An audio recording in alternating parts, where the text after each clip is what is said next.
The crossbow bolt jutted from Elena Rivera's spine like a cruel metal flower, its feathers quivering with every shallow breath that escaped her lips. She crouched beside her wooden chair, one palm flat against the rough-hewn surface, the other clawing uselessly at the deadly shaft embedded between her shoulder blades. "God, touch it," she whispered hoarsely as boots scraped the porch behind her. Marcus Stone had been watering his horse at the creek when the cry pierced the twilight, a sound sharp enough to shatter glass. Now he filled the cabin doorway, his calloused fingers still wrapped around the leather bridle he'd abandoned. The woman was unknown to him, yet her anguish struck something deep in his weathered heart. "Miss, let me," he began. "No," she gasped.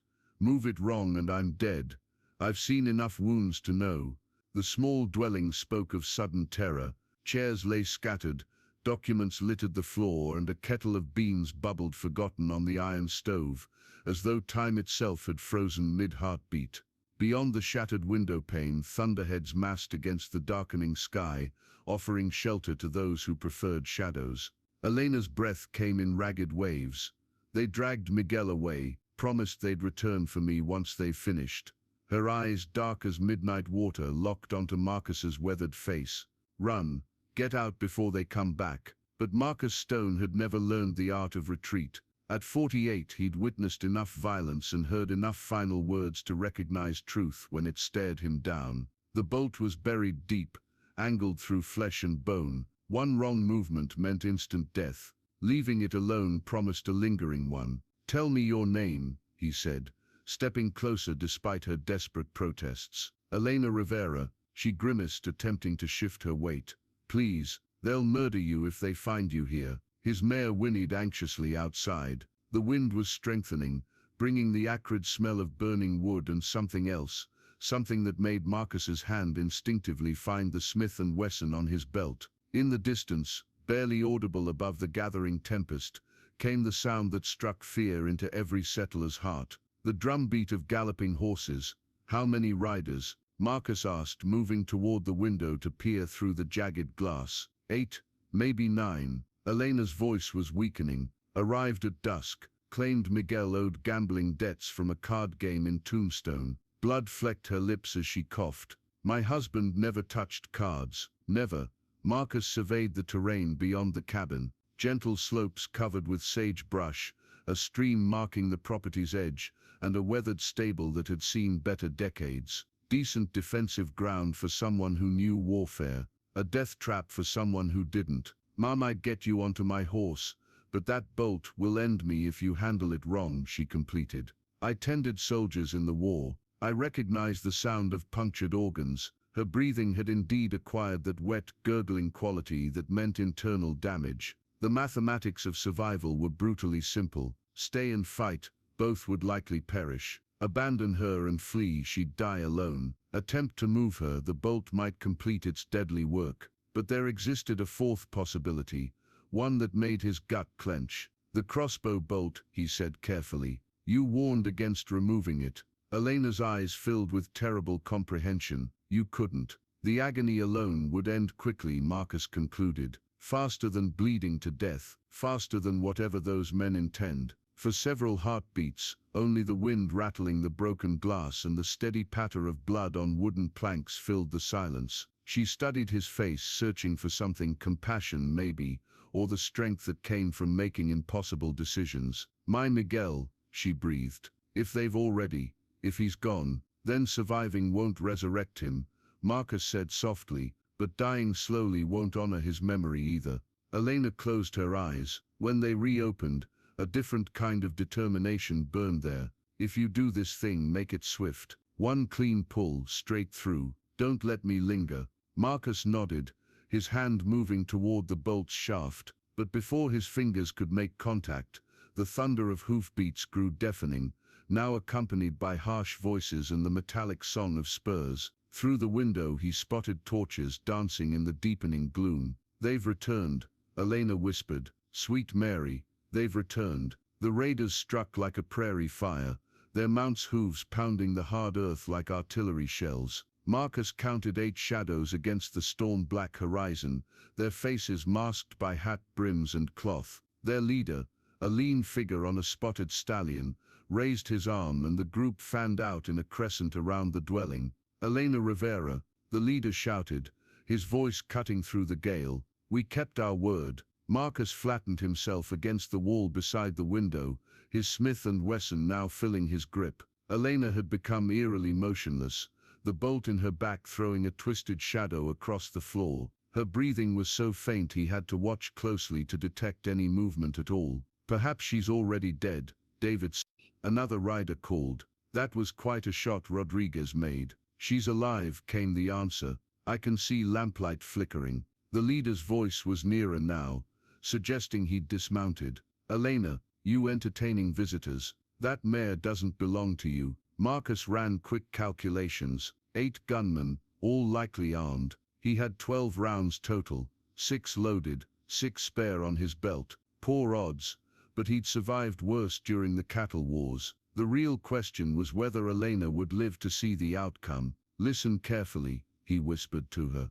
"When the shooting begins, stay low. Whatever happens, keep that bolt motionless." Elena's eyes flickered open. "The stable," she breathed. "Storm cellar, behind the feed sacks, safety." Before Marcus could inquire further, the cabin door burst apart. Davidson, their leader, filled the entrance, a double-barreled shotgun cradled in his arms. He appeared younger than Marcus had anticipated, perhaps 28, with the sort of merciless eyes that fed on suffering. "Look here," Davidson said, absorbing the scene. "Seems the lady acquired herself a guardian angel." His stare fixed on Marcus's drawn weapon. "You chose poorly tonight to play savior, grandfather." "Possibly," Marcus replied, his tone calm despite his racing pulse. "But I've endured worse evenings." Davidson's laughter sounded like breaking bottles. "Know what we did to her man? Hung him by his boots over the creek bed. Let him contemplate his debts while the water climbed.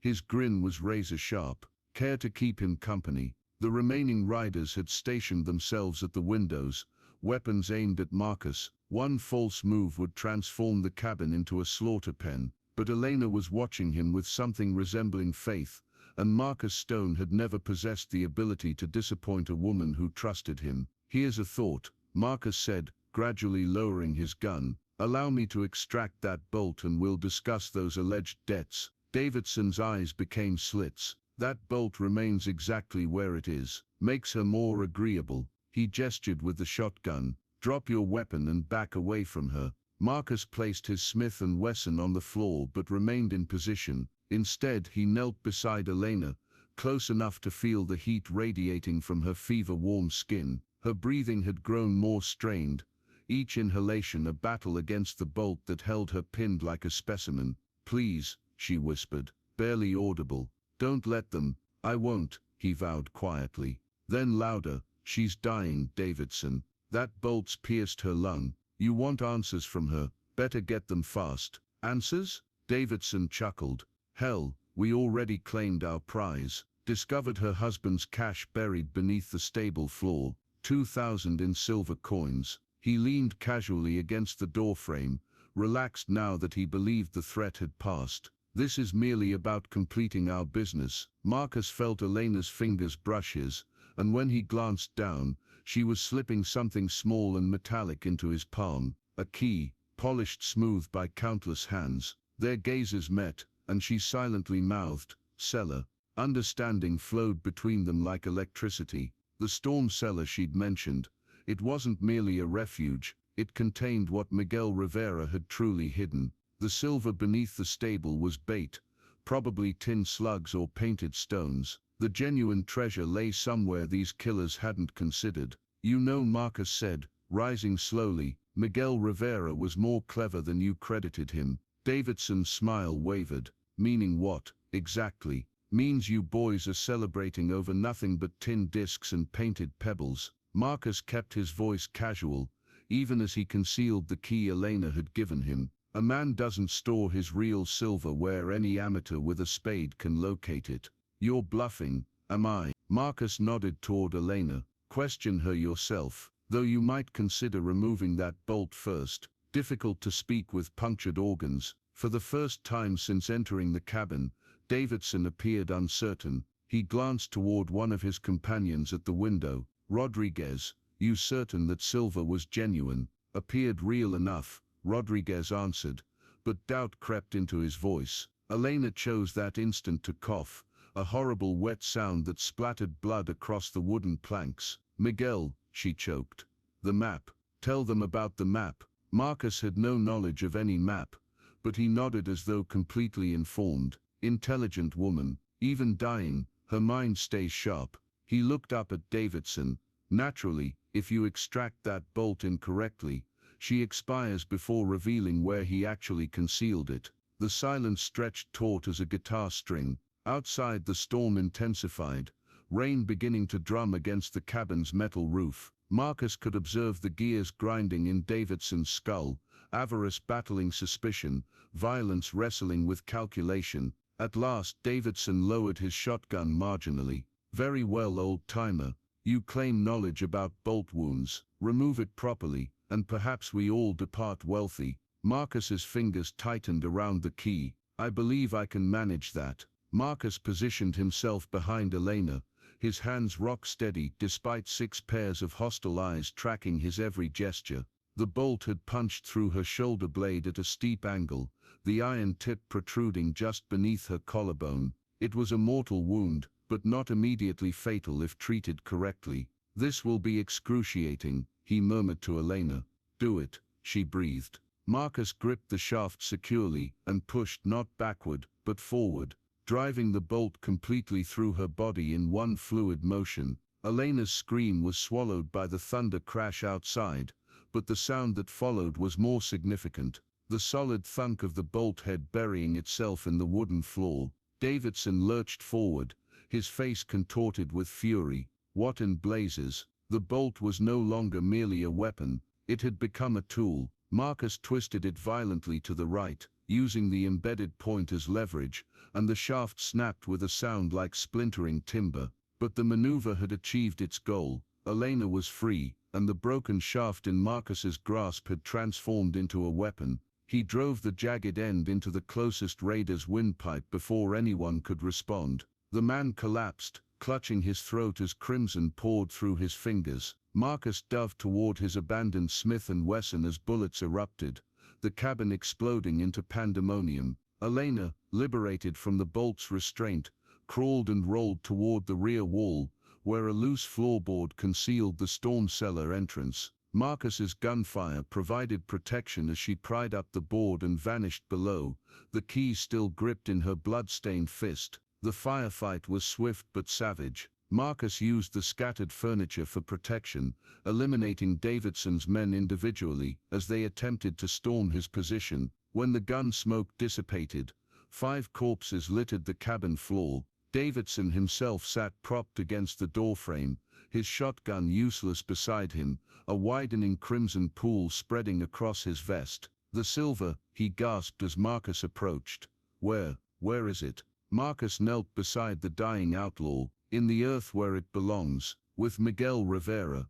Davidson's eyes widened with comprehension just before they dimmed forever. Marcus discovered Elena in the storm cellar, seated beside a iron strongbox containing more silver than either had ever witnessed. The genuine treasure, not counterfeit coins, but authentic currency and nuggets that Miguel had accumulated through years of careful mining. He planned to surprise me, she said, her voice stronger despite her injuries. Said we'd purchase property in Oregon, begin anew. Tears carved clean paths through the grime on her cheeks. Some surprises weren't destined to be. Marcus helped her dress her wounds with fabric strips torn from a clean shirt she'd stored below. The bolt had missed the vital vessels, and though she'd lost considerable blood, she would survive. They buried Miguel at dawn on the ridge overlooking his claim, then loaded the silver into Marcus's saddlebags. Years afterward, when Elena Stone, she'd adopted Marcus's surname in a simple ceremony conducted by a circuit minister, recounted the tale to her children, she would always conclude identically, sometimes what's intended to destroy you becomes your salvation. Your father showed me that truth. The bolt scar on her back faded with passing seasons, but Marcus never forgot the moment when driving that shaft forward changed everything, not merely the wound's angle, but the entire course of their existence. In the daguerreotype on their mantle, captured on their 15th anniversary, you can observe them standing beside the same creek where Miguel perished, but the water flows clear now, and Elena's smile illuminates the entire frame.